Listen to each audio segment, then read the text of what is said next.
Entrevista a la historiadora Diana Carolina Sierra Becerra. Nos encontramos en el Museo de la Palabra y la Imagen para conversar del libro de Diana, Mariposas Insurgentes, Feminismo Revolucionario en El Salvador.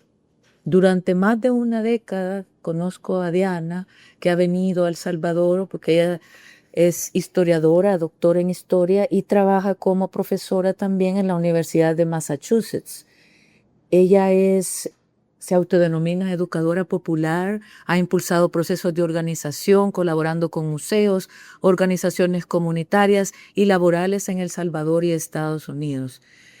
Junto a su equipo de trabajo desarrolló un proyecto multimedia, Hacemos Historia, iniciativa que recibió un premio al proyecto destacado de Historia Pública 2022, otorgado por el Consejo Nacional de Historia Pública de Estados Unidos. Asimismo, su labor docente fue reconocida con el premio a la enseñanza universitaria destacada 2024-2025 de la Facultad de Humanidades y Bellas Artes en su actual institución. Esta obra representa su primer libro. Bueno, felicidades, Diana, por este suceso de presentar este libro en El Salvador, con gran éxito hace poco. Cuéntame, ¿cómo fueron los primeros esbozos para que te decidieras a hacer una obra como esta? Sí, pues hace 13 años yo llegué aquí al Museo de la Palabra para hacer una pasantía laboral y en ese entonces mi trabajo se enfocaba en los reinados de belleza en Colombia, que era un proyecto político completamente diferente a cual después trabajé. Y encontré un afiche político de la Asociación de Mujeres del Salvador, que después me enteré que era la organización de mujeres más grandes de la década de 1980.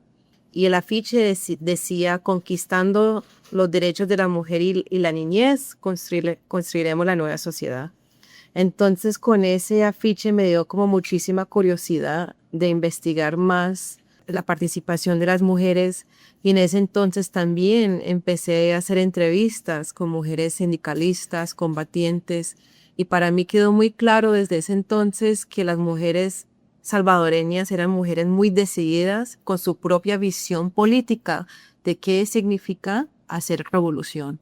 O sea, vos andabas investigando mujeres bellas de reinados en Colombia, pero ¿cómo es que llegaste entonces a investigar a El Salvador?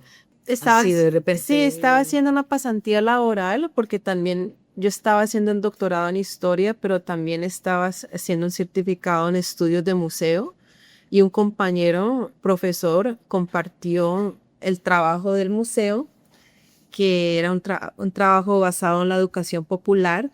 Entonces, me dio muchísima curiosidad por conocer el trabajo del museo y por eso llegué a El Salvador. Por alguien más. Sí, era tu primera vez en El Salvador. Sí. ¿Hace como cuánto fue que...? La primera vez que vine fue en el 2013. Yo oí en tu presentación que sentías como un portal que se abría cuando uno dice, esto tengo que investigar, cuando ibas llegando a Chalatenango. Sí. Eso después, que decidiste empezar a investigar a las mujeres desde hace años. Sí, obviamente fue un proceso de archivo en muchísimos archivos en El Salvador y también en Estados Unidos, porque como muchos compañeros y compañeras saben, los materiales de la época a veces se depositaban en los archivos en el exterior para poder preservar el material. Pero yo hice 50 entrevistas con mujeres combatientes de las Fuerzas Populares de Liberación, también con el Ejército Revolucionario del Pueblo, la RP, y con mujeres de Andes 21 de Junio, la Asociación de Maestros y Maestras. Y como hablé en la presentación, sentí que el espíritu de las compañeras caídas siempre me acompañaba. Y era algo bastante fuerte porque sentía que el espíritu de las compañeras del pasado, del presente y el futuro estaban ahí conmigo.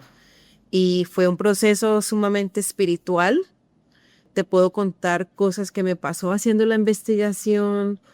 O sea, vos venías aquí, hacías entrevistas, regresabas a tu vida ya maestra, todo eso y seguías año con año Sí, pues, conformando. pues sí, el libro fue la investigación inicial fue parte de mi tesis de doctorado, entonces yo vine a vivir a El Salvador por un año, hice toda la investigación, terminé de escribir la tesis allá viviendo en Massachusetts.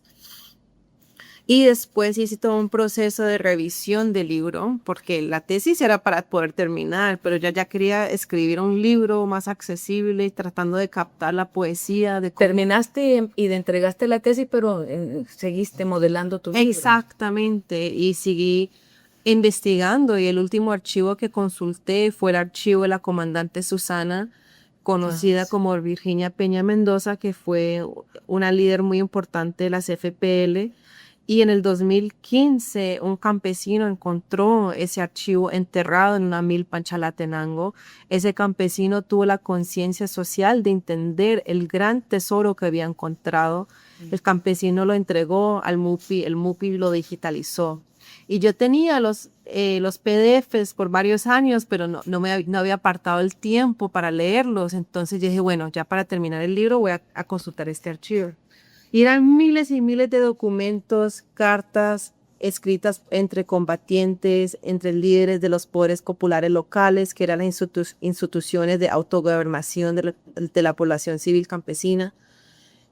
También eran poemas, cartas de amor. Y en una de esas lecturas encontré una carta de una combatiente, una madre combatiente que estaba sufriendo muchísimo por el parto de su hija. Y yo cuando leí la carta al final decía en cursiva, escrita a mano, Carmen, y yo presentí que yo sé quién escribió esta carta. Entonces le tomé una foto a la carta y se la envié a una compañera, la compañera Domitila Ayala. ¿Ya la conocía? Yo ya la conocía, yo ya había terminado en gran parte el libro. ¿Fuiste donde en Chalatenango? Sí, fui a Arcatao, ya la conocía.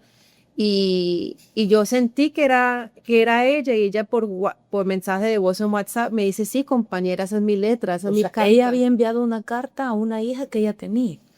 Ellas en el archivo, ella les estaba hablando a otro dirigente de las FPL, hablando de la mala situación que ella estaba sufriendo por su parto. Y por el parto de ella, sí. Y ella estando en el campamento. Exactamente, ya había dado luz. La situación de la... Ella estaba describiendo su situación como madre guerrillera. Esta carta fue como el 84. Entonces yo le envié la carta a la compañera ahorita, como en el 2024 se la envié y me confirmó, sí, esa es mi letra. Entonces para mí eso fue como un momento muy espiritual porque la carta de ella estuvo enterrada. La memoria. En una milpa por 40 años, y también que yo empecé mi libro con la historia de la compañera Domitila, y también ella me contó la historia tan poderosa de todo lo que ella sufrió y vivió y sobrevivió para poder dar luz a su hija, porque el papá de esa niña fue asesinado por el Estado, también era un combatiente. Entonces yo cuando encontré la carta pensé tal vez Domitila y su hija pueden leer esa carta juntas y la hija pueda tener como una... ¿Y la hija vive? Sí, la hija vive, la hija pues debe tener que unos 42 años por ahí. Y la comandante Chana, que era Virginia Peña Mendoza, guardó entre los archivos esa carta, que la leyeron seguramente y a saber qué sí, pensaron que estaba guardada. Sí, Virginia tuvo y sus compañeros la visión de preservar todo ese material porque eran miles y miles de documentos. Entonces, cartas así que nos iluminan cómo fue la realidad para la mujer en los territorios liberados. Tú empiezas aquí, en este libro, no solo es de los 80 del conflicto armado, así que comienzas desde 1965 o antes, creo yo, porque estaba leyendo que hablas de Tula Alvarenga, de personas que estuvieron en los años 50 en estas ligas feministas. Exactamente, sí, el libro empieza 15 años antes de la formación del Frente Farabundo Martí, porque como las campesinas y las mujeres obreras me explicaron a mí, esta lucha empezó muchísimo antes. Empezó con una lucha de masas dirigida por organizaciones de masas que estaban haciendo lo que ellos llamaban la lucha reivindicativa, que era por mejorar las condiciones de vida. Y fue a través de ese proceso de organización que las mujeres se concientizaron, generaron un poder colectivo y que el Estado de respuesta usó el terror para aplastar un movimiento súper poderoso. Entonces yo demuestro cómo las mujeres en Andes 21 de junio, en la Unión de Trabajadores del Campo, la UTC, empezaron a reflexionar sobre sus condiciones laborales que eran marcadas por el machismo. Por ejemplo, el acoso sexual en contra de las maestras por los supervisores militares que les pedía, les exigía sexo a cambio de un puesto de trabajo y que las castigaban trasladándolas a otras escuelas si ellas se negaban y trasladaban a sus compañeros, a sus novios como castigo. Esas tácticas represivas las implementaron otra vez en las huelgas de Andes. También demuestro cómo en el campo las mujeres sufrían un machismo brutal, no les pagaban a ellas directamente, les pagaban a sus esposos o a sus padres. Ellas también sufrían la violencia sexual por los terratenientes, por la Guardia Nacional, y fue reflexionando en sus propias vivencias que las mujeres generan una conciencia que ellas también tienen derecho de participar en la lucha de clases. Y la mujer, para poder incorporarse a un sindicato, tuvo que enfrentarse a 1000 obstáculos más, porque para poder asistir a una sola reunión, la compañera tuvo que entrar en conflictos con sus esposos, sus maridos, sus hermanos, sus padres, que decían: una mujer que hace descuidando de su casa, descuidando de su hogar para estar metida entre hombres. Entonces, el poder participar en las organizaciones laborales fue una conquista. Y aún más cuando las mujeres empiezan a incorporar como Domitila a las milicias, a la guerrilla. Y sobre todo, ¿cómo lo ves vos? Sobre todo en el campo, ¿pasó la incursión de las mujeres o lo ves del mismo, una balanza en la ciudad? Fue igual que en el campo, porque las mujeres se involucraron en la lucha social. Sí, creo que obviamente eran unas realidades distintas en el campo y en comparación a la ciudad, pero aún veo que para la mujer urbana y campesina tuvieron que enfrentar el machismo en las aulas, en las plantaciones de café, en sus mismas organizaciones laborales para poder conquistar un espacio para las mujeres, y tuvieron éxito.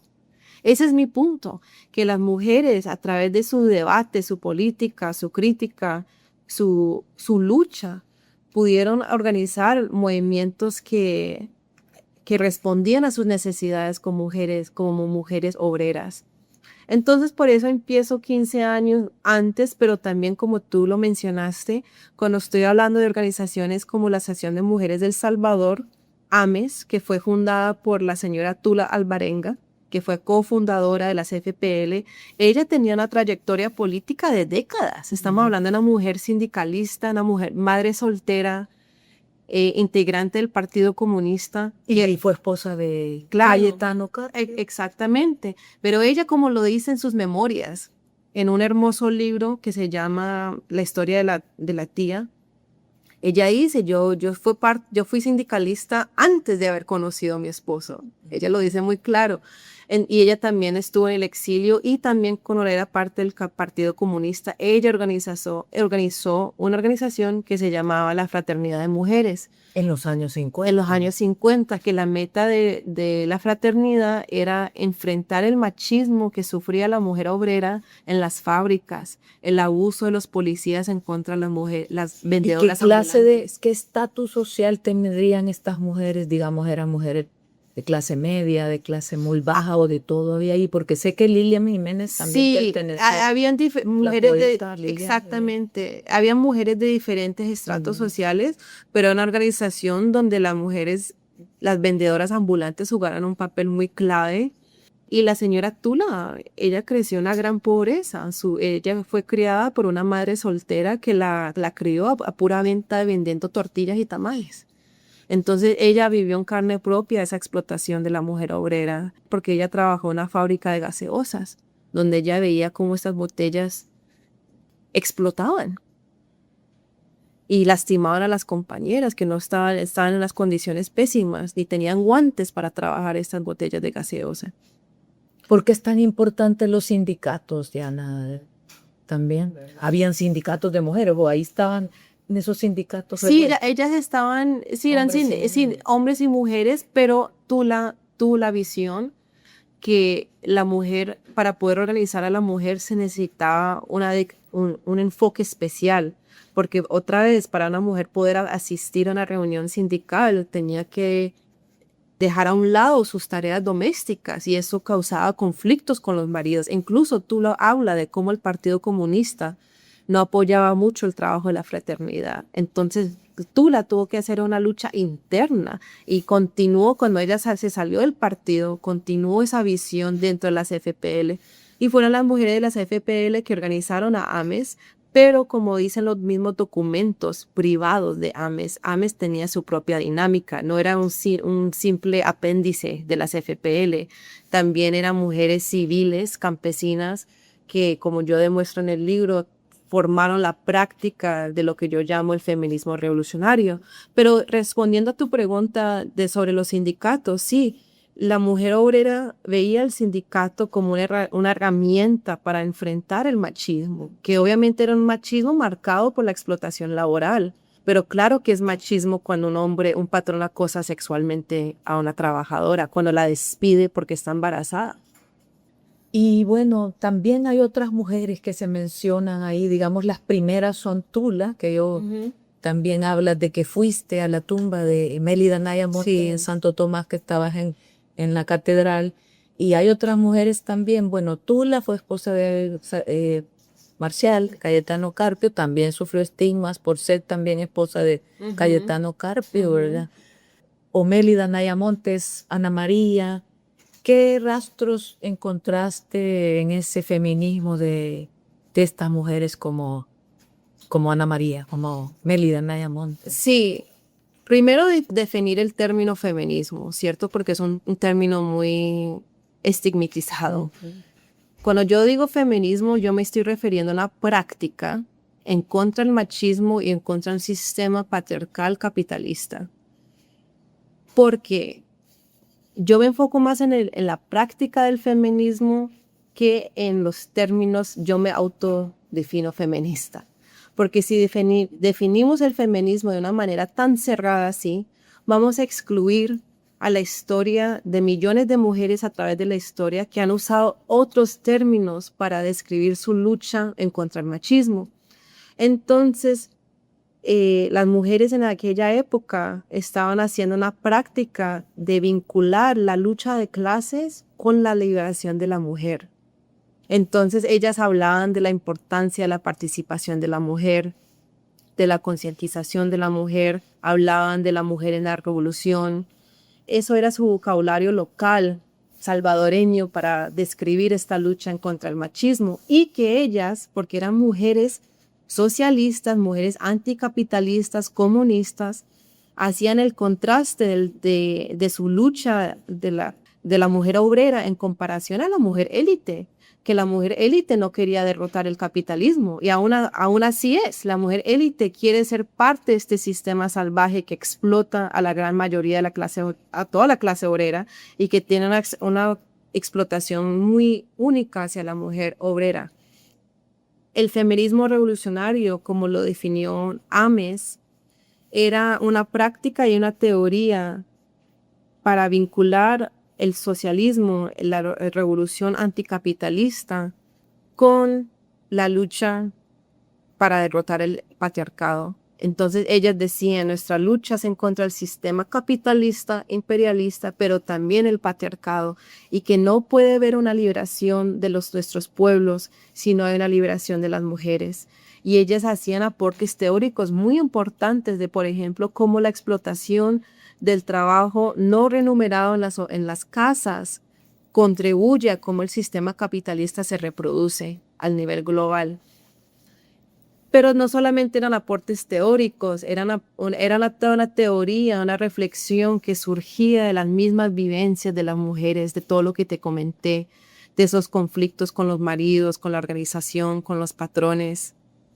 Sí, porque bueno, Mélida funda en 1965 la Sociedad de Maestros con Ande 21 de junio, que aquí están los archivos y tú los consultaste también. Pero después como una maestra se involucra y se sale de su escuela donde estaba y se involucra más políticamente en un momento que mataban a los maestros. Sí. Y después ella tiene estos problemas ya dentro de su organización, man. Todo eso son como unos baches, digámoslo así, que queda un misterio ahí, siento yo en mi perspectiva. Sí.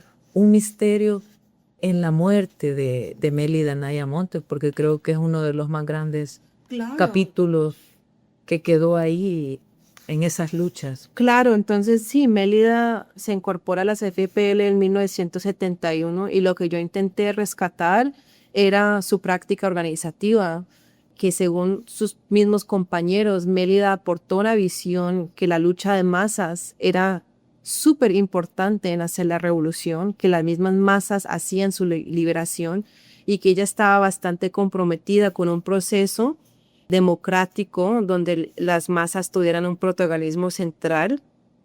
Y entrevisté a mujeres como la doctora María Candelaria Navas, que trabajó con Mélida, que fue parte de Andes 21 de junio, de las FPL, de AMES, y ella habló de cómo el liderazgo de AMES impactó a tantas mujeres, porque ella describía a Mélida como una señora bien vestida, con sus uñas bien pintaditas, con su maquillaje, y que fue un ejemplo tremendo de cuando Mélida se incorpora a las FPL, deja sus tacones por usar tenis. Imagínense, en los años 60, las mujeres protestando, las maestras en las calles. Ya era más grande en la guerra. Sí, ellas... Todos tenían 20 años. Sí, Mélida tenía 45, 50 años. Entonces, María Candelaria usa esa metáfora de los tacones a los tenis, a las botas guerrilleras, para describir la concientización de las mujeres y cómo a través... Las mujeres tuvieron que hacer rupturas con la tradición patriarcal para poder aumentar la militancia de la lucha de clases. Imagínense corriendo en las calles en tacones, haciendo tomas en tacones. Entonces las mujeres vieron, no, tenemos que ser más prácticas, pero también, no solo de ponerse el zapato de tenis, también requirió conflictos con los compañeros, con los esposos. Y Mélida tenía...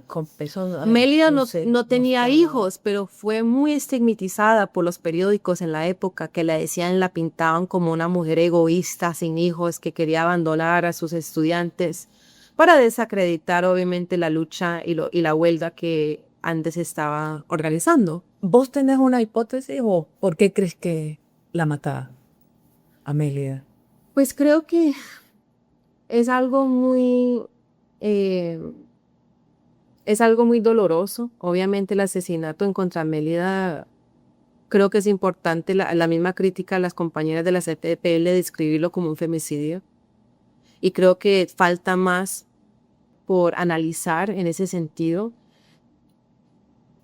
Pues yo en lo personal, yo no sé. Yo sé, tú sos historiadora, sí, no detective, pero exactamente. Eso no es como... Sí,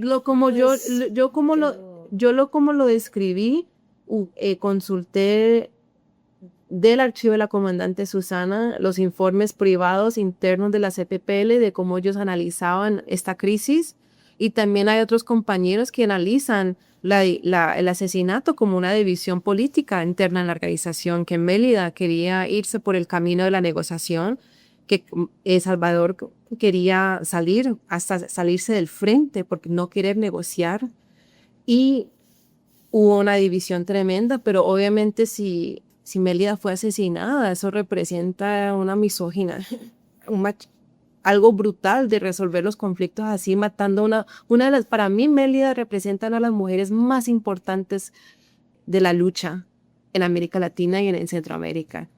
Entonces yo hablo más sobre cómo el asesinato en contra Mélida, impacta a AMES, y que muchas mujeres que se salieron de AMES aún continuaban practicando ese feminismo revolucionario en diferentes espacios, mucho más después que cuando AMES paró de ser organización. Y bueno, vamos a contar poco del libro para que lo compren. El libro está en el Museo de la Palabra y la Imagen, y también hay una versión en inglés. Sí. Pero bueno, hay cosas aquí que tienen que leer, diversas historias, diversas mujeres, fotografías. A mí me llamaban la atención cosas como los hombres no quieren comer las tortillas que hacen las mujeres, o los temas de estas mujeres, sus periodos, esas cosas que vos planteás aquí con una manera muy profesional y y objetiva, ¿verdad? De decir estas cosas. ¿Qué descubriste ahí así? ¿Cómo hiciste para descubrir estas cosas, de ese tipo de situación? Claro, ese tipo de vivencia a nivel cotidiano se tiene que rescatar a través de las historias orales. Entonces yo hablé con las mujeres y les preguntaba qué era lo más difícil de ser mujer durante la guerra, dejando la pregunta abierta, y ellas me decían tener la menstruación. Entonces, lo que en uno de los capítulos yo rescato esas luchas cotidianas de las mujeres por querer colectivizar lo que llamamos el trabajo reproductivo. La producción de comida, de cómo se crían las familias, el lavado de ropa, todo eso son tareas domésticas muy importantes. Y en los campamentos guerrilleros, las mujeres se enfrentaron a grandes desigualdades donde algunos hombres decían, no, es que las mujeres lavan la ropa, que hagan la comida, y las mujeres decían, no. Y las mujeres siendo guerrilleras también, Sí, siendo radistas, siendo sí, todo, tenían que... exactamente, tienen de... Y eso no pasó siempre, sino que me imagino que después un poquito Pues hicieron tortilla los hombres también. sí, habían ejemplos, por ejemplo, la compañera Elta Gladys Tobar de Ortiz, que ella fue jefa de un campamento, y ella habla que por disciplina o por cambio de conciencia, los hombres les tocó hacer tortillas, porque ella decía, aquí no nos vamos a morir de hambre por su machismo. Entonces yo demuestro que eran conflictos internos, que las mujeres decían, este trabajo se tiene que valorar, nuestros cuerpos se tienen que respetar, como el ejemplo de la compañera Beatriz de la CFPL, que a los 16 años organizó a sus compañeras exigiendo de por qué no habían toallas sanitarias en los campamentos y los hombres sí recibían cigarrillos, que era un producto de lujo. Y ella tuvo éxito porque le hizo el reclamo a su jefe y dijo, los cigarrillos son más costosos que las toallas sanitarias. Y ellas pudieron con éxito conseguir toallas sanitarias como un producto colectivo que ofrecía la guerrilla, porque obviamente la guerrilla también ofrecía comida, ropa, etcétera, obviamente en una situación muy limitada de guerra. Pero lo interesante es que en los archivos yo después descubrí que ese llamado por las toallas sanitarias se fue más allá de los campamentos. Mujeres en Estados Unidos y en Europa estaban recaudando toallas sanitarias como parte de una campaña internacional de solidaridad con el Frente. Eso quiere decir que las mujeres tuvieron éxito, que ese reclamo fue subiendo a los niveles más altos del Frente hasta a informar a su política diplomática al nivel internacional. Entonces, yo demuestro eso como un ejemplo que las mujeres ejercieron estas luchas internas, que se respetaran sus cuerpos y que las revolucionarias tienen su sangramiento mensual y que se tiene que respetar. ¿Cómo cuántas mujeres vos tenés alguna idea que participaron en el FMLN o en las organizaciones? Tenemos cifras bastante conservadoras. ¿Hay algún censo? Sí, hubo un censo de las Naciones Unidas como en el 92, 3, cuando pasó las desmovilizaciones. Las mujeres representaban por ahí como el 30% de la membresía de las combatientes, pero también de los cuadros políticos, como decir una radista, una sanitaria, una educadora popular. Pero esas son cifras conservadoras, porque como sabemos, muchísima gente desconfiaba de registrarse con el Estado Sí, después de los acuerdos de paz. Por eso no quedó. Entonces, son cifras conservadoras, pero nos da una idea que las mujeres jugaron un papel muy importante, que esto representó un salto a nivel histórico en América Latina, porque si comparamos la participación de la mujer combatiente en El Salvador, Nicaragua, a decir como a Cuba, hubo un salto enorme. Pero también más allá, el libro demuestra que no solamente fue su participación, pero también que las mujeres fueron y son intelectuales populares que tenían su propia visión de qué significaba hacer una revolución, y que ellas hicieron aportes teóricos basados de su práctica organizativa para decir que una revolución es una revolución en cuanto al capitalismo, el imperialismo y el patriarcado. También esa es como una intervención del libro, que las mujeres hicieron un gran aporte a la estrategia revolucionaria marxista. Y bueno, mujeres como Ana Margarita Gasteazoro, que estuvieron en la cárcel y ahí fueron a hacer otro revuelo, porque ella cambió cosas también ahí, y era una mujer de clase alta, que sin necesidad de nada, pero con una solidaridad se involucra hasta termina presa. Sí. Un par de años. Honora Méndez también, la poeta. Pon 2 ejemplos, había muchas. Sí, claro. Una muchacha urbana también, o como Ana Margarita, que no se fueron a los campamentos, Claro. que también sufrieron Claro. esos tipos de violencia. Pero Claro este que sí. tipo de mujeres así también participaron, y otras que desde su casa colaboraron también, Claro. que nunca se enteró nadie. Claro, creo que lo demuestras es que tenemos que tener una mirada más amplia de qué significa ser revolucionario, qué significa hacer revolución, y que la revolución es un proceso de lucha y no podemos solamente enfocarnos en los grandes dirigentes, tenemos que tener una mirada hacia el papel clave de las masas, de las bases, y también tener una mirada más amplia del tipo de fuente que consultamos, porque si solamente consultamos los comunicados en las fechas importantes. ¿Cuántos archivos? Digamos, el de... 10. Creo que 10. tendría que contar. Dentro y fuera. Sí, dentro y en fuera el Congreso consultando archivos importantes también. Claro, estuve pues en el archivo de la UCA, de que se llamaba el archivo El CIDAI, de Fundabril, del Museo de la Palabra, y también archivos en el extranjero, archivos de grupos de solidarios, pero también el archivo en del Departamento de Estado, también de la CIA en Estados Unidos. ¿Hay algún hallazgo que encontraste ahí que te llamó la atención? Uy, sí. En la introducción del libro analizo unos documentos del Departamento de Estado, y el Departamento de Estado se está quejando porque hubo una toma en una fábrica de guantes en San Salvador y se ve la mirada súper machista En los 80. en los 80, cómo borran la participación de la mujer. Los mismos diplomáticos políticos de Estados Unidos reconocen que la gran mayoría de las personas que trabajan en esa fábrica son mujeres, casi todas son mujeres. ¿Y cómo se llamaba? ¿Te acordás? La fábrica de Aris. ¿De guantes de qué tipo? No sé. Bueno. Entonces, la fábrica Aris. Entonces, están quejando que este montón de mujeres están exigiendo un aumento de salarios y quieren jabón en el baño. Qué Entonces te demuestra como el nivel de humillación, que hasta para pedir por un jabón, y nosotras que somos mujeres y que menstruamos sabemos el significado de tener acceso a un jabón en el baño. Pero lo que yo analizo en ese documento es cómo los políticos no quieren ver el protagonismo y la voluntad política de las mujeres. ¿Sabe cómo explican el evento? Dicen, no, es que estas mujeres fueron manipuladas por un hombre relacionado con el BPR.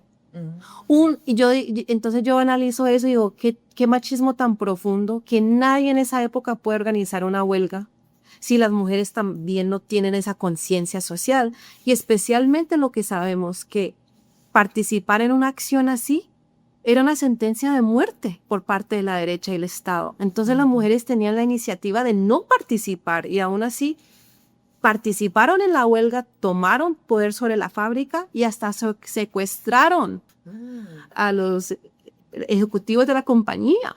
Para hacer presión, para saber si habrán logrado. Sí, tendría que darle como más seguimiento. Pero bueno, con esa, al menos hicieron ese. Claro, y demuestra que para mí es un ejemplo de cómo el mismo archivo, por la mirada machista de estos imperialistas, va borrando la participación de la mujer, diciendo, no, ellas fueron manipuladas. ¿Quién participa en una huelga sino más? Es porque uno tiene una gran conciencia política. Nadie se va a arriesgar a la vida así. Y en un momento tan peligroso. Exactamente, un momento tan peligroso. Bueno, un libro de 410 páginas. Y bueno, es importante la historia, siempre va a ser importante la historia y estas visiones como personas como vos. Digamos, en una palabra, ¿qué podrías decir de Mariposas Insurgentes? Que sin la mujer no hay revolución. En una palabra, ¿qué significa ser mujer? Luchadora. ¿Qué se podría decir del feminismo? ¿Qué se puede decir en 2026 cómo manejar el feminismo? que el feminismo también tiene que hacer revolución, que el feminismo es para crear un nuevo sistema, que es un sistema, sea un sistema más humano. Y en las palabras de Ames, que el sistema capitalista destruye todo lo humano en el hombre y la mujer.